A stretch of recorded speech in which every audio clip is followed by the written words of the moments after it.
দেশীয় কাপড়ের সবচেয়ে বড় পাইকারি বাজার নরসিংদীর বাবুরহাটে এবার ঈদ উপলক্ষে বেচাকেনা কম। রোজার 1 মাস আগে থেকে এই হাটে পাইকারি ক্রেতার আনাগোনা থাকে, কিন্তু এবছর রোজার প্রথম সপ্তাহে সেই তুলনায় ক্রেতা সমাগম নেই।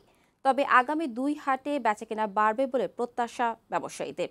নরসিংদীর সংবাদদাতা হাবিবুর রহমানের পাঠানো তথ্যচিত্রে কানিস নুসরাতের প্রতিবেদন।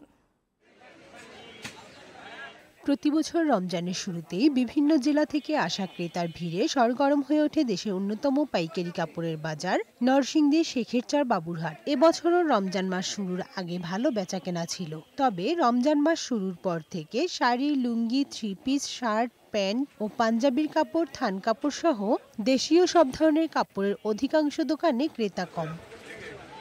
ব্যবসায়ীরা বলছেন কাপড়ের দাম বেড়েছে, সাথে বেড়েছে যাতায়াত খরচ, তাই ভোক্তা পর্যায়ে দাম বাড়াতে হচ্ছে। এজন্য দূর থেকে কাপড় নিয়ে যাবার আগ্রহ কমছে পাইকারদের। যেমন হওয়ার কথা ছিল, তো এবছর তেমন আগের বছরের তুলনায় একটু কম।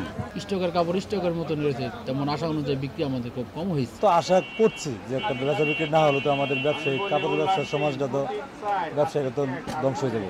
সব কিছুরই আস্তে আস্তে দাম বাড়তেছে, জিনিসপত্রের দাম খুব বেশি।